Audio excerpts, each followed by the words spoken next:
Sikubingelele ey'ndabeni zesiZulu lapha ku-SABC 1 ngehora lesikhombisa.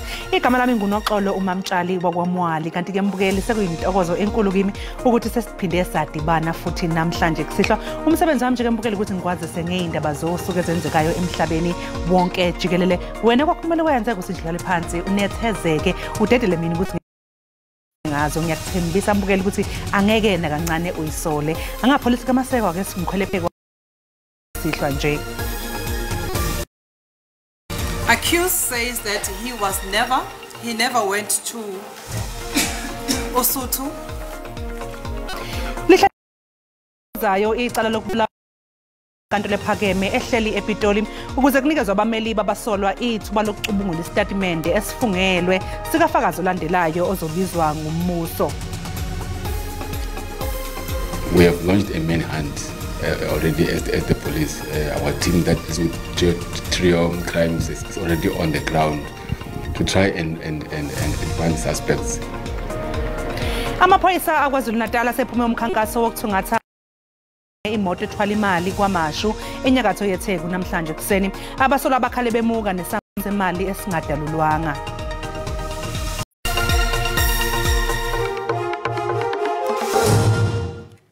Lihlahliselwe umsombuluko esibheke kuwo icala lokubulawa kukaSenzo Meyiwa enkantolo ephakeme ehleli ePitoli. Ijaji uRatha Mkhwahleng linqume ukuhlehlisa leli cala ukunika abameli babasolwa ithuba lokucubungula isitatimende esifungelwe sikafakazi olandelayo ozobizwa umbuso. U-Advocate Zandile Mshololo upheke uConstable Zungu ngembuzo mayelana nokuthi wayenomsolwa ngosuku kwadutshulwa ngalo uSenzo Meyiwa. Lesihlabani sebhola sabulawa ngo-2014 eFosloras eGoli kanti umsolwa wesihlanu samile kwelokuthi akakaza bese hostela lasesuku. The accused says that he never went to Busuthu hostel in Fosloras, as we have said. From around 5 that those pictures he moved to his place where he was staying in a flat in Johannesburg, CBD. There isn't anything that I can comment about because you are telling me. Phothula ukupheka ngemibuzo ngoba ethi usafuna ukubukisisa imininingwane ekhombisa izikhathi nezindawo zezithombe ezatholakala kumakhalekhukhwini womsolwa wesithathu. Ngenxa lokhu abangesalithola ithuba lokuqala ukwethula ubufakazi. Firstly, there's a witness that the state intended to call. He is here. He is going to testify about the downloads. He's a cell phone analyst.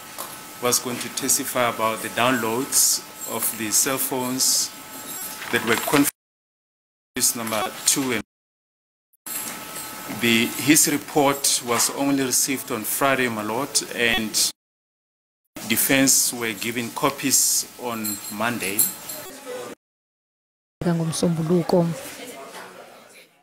Inhlangano iJacob Zuma Foundation ithi lowo owabe engumengameli wezwe uJacob Zuma usanikele enkantolo ephakeme yasePitoli ngenhloso yokuthi kuhoxiswe ukuqokwa kwenhloko yamajaji uRaymond Zondo kulesi sikhundla njengoba ethi phela ukuqokwa kwakhe kuphambene nomthethosisekelo futhi kufanele kubukezwe. Ngemuva kokunikela enkantolo efuna ukushushisa umengameli Ramaphosa umengameli wezwe uZuma usefuna kususwa inhloko yamajaji Raymond Zondo esikhundleni. The next steps in the process will be the compulsory provision of the JSC and Mr. Ramaphosa of the record of proceedings and deliberations pertaining to the JSC's recommendations and the President's decision. Mr. Ramaphosa will be called upon indeed to dispel the allegation or suspicion that Zondo was being unduly rewarded for absolving Ramaphosa for his role in the Busasa and CR17 scandals. uZuma ufuna izinkantolo zichithe isinqumo sokuqokwa kukaZondo. uZuma usegxekwe kaningi phambilini ngokusebenzisa izinkantolo ngendlela engafanele. Nokho umile umbuzo othi ngabe unephuzu yini odaba lesi sinyathelo sakhe siqhutshwa ezombusazwe. Things that appear properly. The best thing to do is to rectify such and ensure that in the future due processes are followed so that there are no holes that one can be able to pick. Isinqumo senkantolo isona esizocacisa ngalolu daba. Ijaji elengamele inkantolo ephakeme eGoli uEdwin Mulahlehi namhlanje utshele ikhomishana ezabehluleli iJSC ukuthi inkantolo eziningi zisasilele kakhulu emuva ngohlelo lwazo lokusebenza nengqalasizinda yazo. Ubephendula eminye yemibuzo yamalungu esigungu sabehluleli njengoba phela beqhubeka ke inhlolokhono yamajaji kwabagaqela isikhundla sephini likamengameli wamajaji enkantolo yezisebenzi. If we were to digitize the labor court system, it would make life much easier because CCMA now, all their records are already digital. So we just need to create a link between the two systems. And I know the CCMA system fairly well. It's very pliable and very accommodative of linking into other systems. Owengamele ezokubusa ngokubambisana nezindaba zomdabu eGauteng uMzi Khumalo useyalelwe ukuba axoxisane nomkhandlu wedolobha iTshwane mayelana nezimali.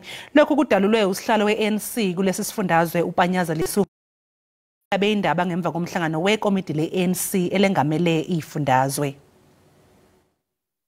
If the affected municipality that is going through serious financial problems is not asking for assistance, how do we superimpose ourselves because we'll be accused of interference? iANC eGauteng ibheke kakhulu ubunzima bezemali eTshwane. Phakathi ke kwezinye zezinto inselele esiteleka esingekho emthethweni umbono umcwaningi mabhuku. Ekuqaleni konyaka umcwaningi mabhuku omkhulu wathola ukuthi kwasashazwa imali engaphezulu ka10 billion wamarandi onyakeni owedlule. Regardless of that, we have asked the MEC responsible for local government, Izindaba Khumalo, to engage with Tshwane because we are worried the situation is unbearable. If we have cars burning in the middle of the delivered, refuse that is not collected, workers being fired left, right and center, we can't tolerate that in our province.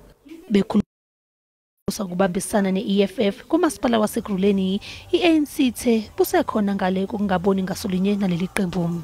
A number of coalition partners that are involved in this process. Anything to our people and their services, we have a problem with. And that's why we went to this coalition. Ibemezeleke ukuthi izoba ingxenye yesiteleka sezisebenzi zaseTshwane esingekho emthethweni ngolwesihlanu. Amaphoyisa esifundazweni iKwaZulu Natal asephume umkhankaso wokuthungatha ababandakanyeka esigamekweni sokudunwa kwemoto ethwala imali kwaMashu enyakatho yeTheku namhlanje kuseni. Abasolwa bakhale bemuka nesamba semali esingadalulwanga. Asibonga kakhulu sikwaMashu lapho kube khona imoto ebanjwa inkunzi ekseni namuhla. Amaphoyisa athi kulimale abantu abathathu nabazanye ukuthi baphutshiswe ngasezibhedlela. Kodwa kuthiwa amadoda bekade ehamba ngeimoto ezimbili ahlasele imoto bekade ithwele imali lapha emgwaqweni umalandela lapha kwaMashu. Ephoqeleke ukuthi umgwaqo uvalwe kusukela lapha Finland drive ukuya khona station sakwaMashu ngenxa yokuthi amaphoyisa abesezama ukuthi athole ukuthi kwenzakalani. Ngizozama ukuthi phume esithombeni ukuze sikwazi ukuthi simbonise imoto ebeyithwala imali ibanjwe inkunzi lapha kule ndawo nekuthiwa abantu babaleke dalulwa ke ukuthi ingimalini kanti amaphoyisa esifundazweni saKwaZulu Natal eseqale uphenyo lokuthi abheke ukuthi ke ngabe awubani laba benze lokhu noma ukuthi azama ukubheka ukuthi ke angakwazi ukuthi awathole lamadoda njengoba esitshena ukuthi asezithendeni zawo amadoda lawa antshontshe imali esukela namhlanje. Kanti sokhumbula ukuthi esigamekweni esifanayo izolo kwenzeke into efanayo lapha endaweni yasefolweni nakhona kubanjwe khona imoto yemali kodwa ke kwanakhona kwashona umuntu oyedwa esibhedlela namanje amaphoyisa athi asaniphinda futhi abheke ukuthi ke ozama ukuthi uvele lapha esifundazweni saKwaZulu Natal noma lapha eThekwini njengoba emahoreni angu24 adlule kuvela ukuthi sekubanjwe imoto ezimbili zemali. Bathi lokho kuyakhathaza kakhulu esifundazweni nokuthi ke basezithendeni zalabo abenzi bobubi. Asibuyisele izitambo kweni studio.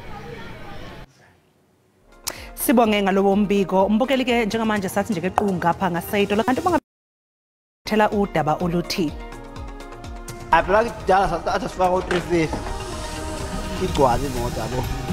Manje base kufaka u500 yathi funa imali. Abathengi bakuleli bazoqhubeka nokuba ngaphansi kwenkulu ingcindezi le ngakwezeyimali ngemva phela kokwenyuka kwentengo yopetrol no diesel namhlanje.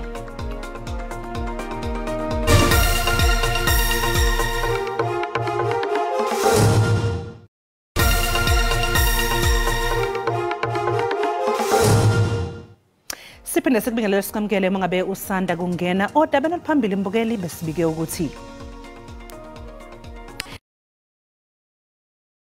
Kasenzo May wenkantolo ephakeme ehleli ePitoli ukuze kunikezwe abameli babasolwa ithuba lokucubungula isitatimende esifungelwe sikafakazi olandelayo ozobizwa umbuso. Khumbula ke mbukela ukuthi ke lezi indaba zikhona ku YouTube ungena kuyo nje uyicinge ngo SABC Izindaba kanjalo ke na ku SABC Plus.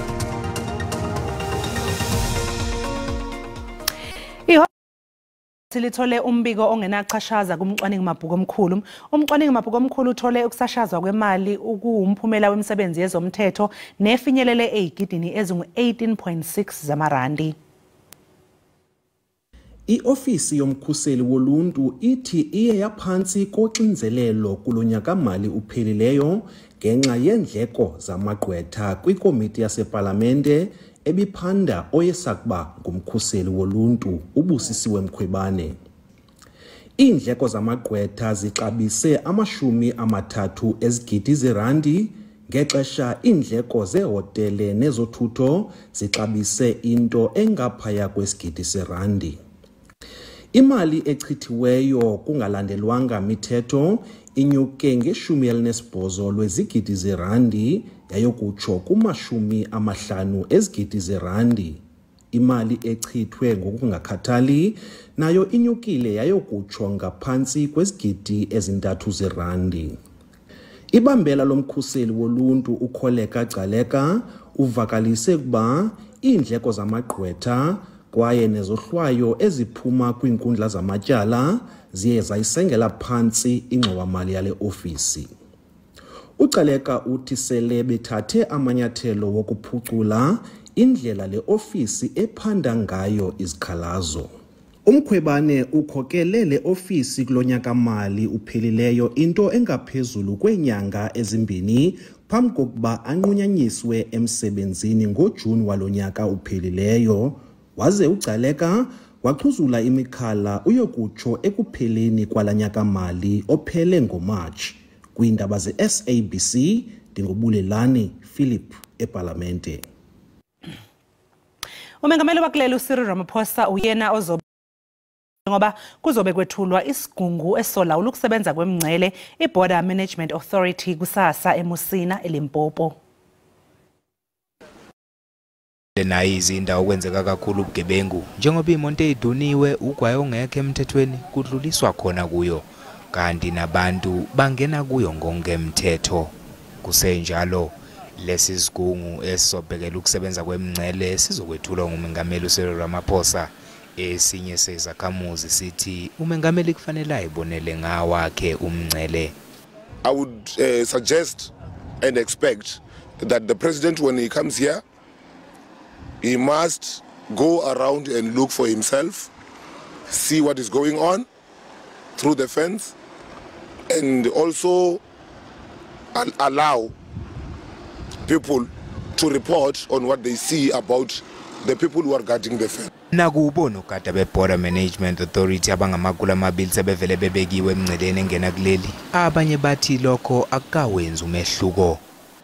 We haven't seen any changes because illegal activities are still taking place. We still have border jumpers coming from Beitbridge to our town, or should I say South Africa. So by him coming here, we expect that he ensure and give a proper mandate that there shouldn't be any illegal activity that takes place. iBeitbridge namanje ayibiyiwe kahle kanti njengoba kuzokwethula isigungu esisolawula ukusebenza kwemngcele iBorder Management Authority kuzobhekwa kakhulu ukuthi engabe lesi sinqumo sizoyicazulula yini ingqinamba eziba semngceleni. iDA Eastern Cape ithi uhulumeni kumele athathe inyathelo ezinqala ukulwa nobubha ezweni. Leli qembu libambe imashi egcuwa malungana nezinga eliphezulu lobubha kule ndawo. Umbutho we-DA uthi umbutho olawulayo urhuqa inyawo ekuzeni namaqhinga okula amaxabiso aphezulu okutya. Lo mbutho khaya ahluphekayo mawangatyabekwa kwiindleko eziphezulu zokutya. Iinkcukacha-manani zibonisa ukuba izinga lentswela-ngqesho kweli phondo lime kumyinge ka-40%. Uluntu obeluyinxalenye yalo mngcelele yahlulekile ukufezekisa izithembiso zayo. Sanele abantwana bethu batyipilisi ngenxa yokuba bevindlala ezindlini.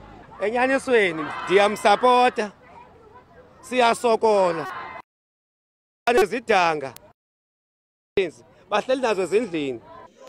I-DA kwamemelela ukuba konyuswe isibonelelo sabantwana ngurhulumente. But we believe fundamentally that the solutions lie in the Premier's hands and in the President's hands. Cost of living. To date, they've not tabled any proactive interventions. They're looking to increase taxes up and the cost of food is increasing.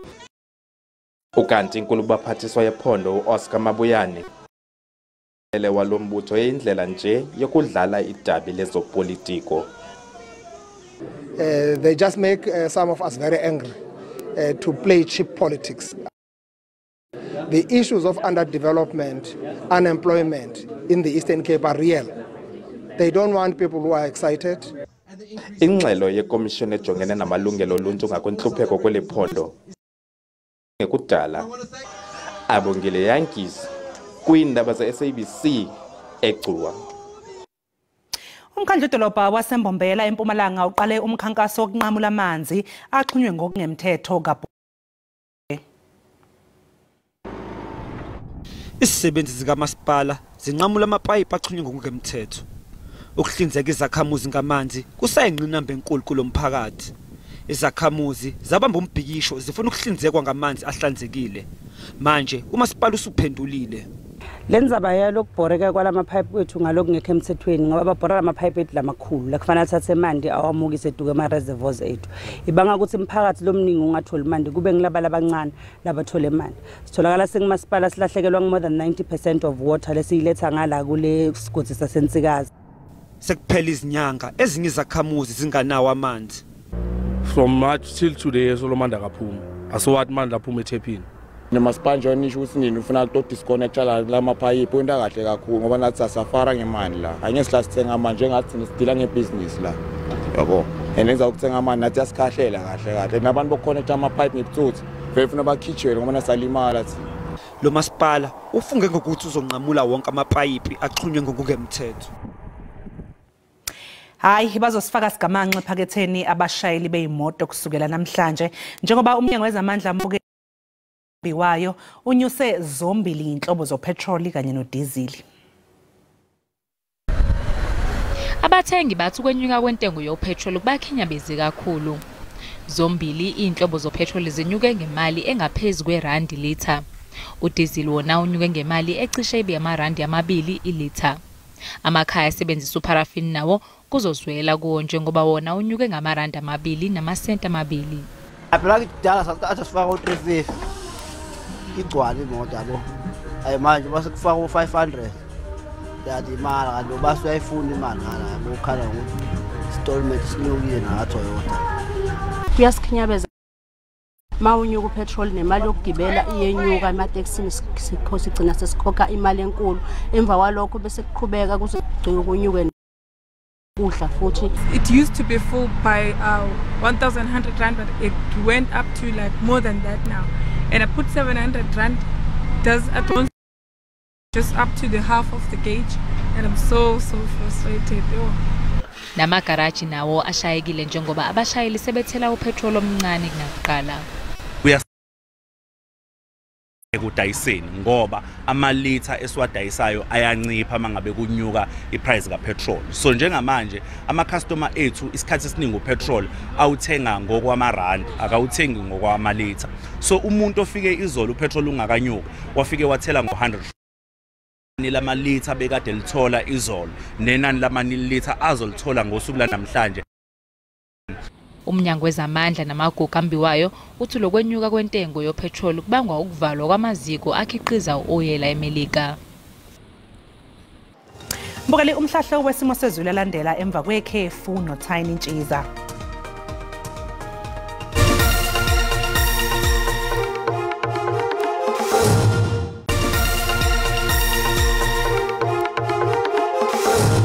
Inibingele babukele emakhaya kusidla nginamukele kwisimo sezulu sanamhlanje sikhona ke imvula ezingatheni yamselana nawo ikakhulukazi ngempela masibheke lapha kwesifundazwe iWestern Cape zimi nje ku30% lithanda ukuthi nje lemboze ngamafuke lapha kwesifundazwe eEastern Cape ngaphela futhi silindele ke nje leza imvula ezingatheni ikakhulukazi nje lapha kuFree State kanti ke kusasa ikakhulukazi nje lapha kwesifundazwe ku60% kanti ikhona ngenala yankunge ekhasa phansi elindelekile igudla njalo yalapha kwesifundazwe iWestern Cape kanti ke isixwayiso sethu kusasa esiphuma lapha kwaSouth African Weather Service sime kanje liyashisa ngempela izulu lapha kweli kaMthaniya kanti ngaphinde usulindele ke njalo amoya ovunguza ngamandla ongadala wona kumlilo wamadlelo ukudla njalo uyako Bloemfontein ngaphinde futhi ulindele ke njalo amoya ke ogudla ngamandla kuya na kanjalo eUppington kanti ke futhi nasesifundazweni saseGauteng liyashisa izulu kusasa kanti ke amazinga aphansi kusihle kakhulu njengempela masibheke lapha koKapa lodumo lithanda ukuthi nje lipholeke ngo14 liyashisa ke namhlanje ebusuku eUppington ngo22 kanti lithanda ukuthi nje lifudumaleke lapha eGold Coast wethu kanti ungazoduma ngo15 15 kanti eRichards Bay liyashisa ke namhlanje ebusuku ngo20 kuyana kanjalo eThekwini kanti ke Gqeberha u16 kanti ke kusileke eKapa lodumo ke ngo22 liyashisa ke lapha koUppington ngo38 lishise nje u34 kanti ke eMnambithi u37 eMgungundlovu u38 eRichards Bay u33 shise njalo lapha koNongoma kwena sePortshepstone oShabeni kanti ke eThekwini eClermont kwaMashu eMlazi singawulindela nje u27 kanti ke eSlanda singasulindele ke nje wona u22 ngisibeka lapho ke isimo sezulu sanamhlanje kusihla mina ke ngiyintombi kaMadlamini ulange lihle ngoba libalele ngithi konke kufeziwe.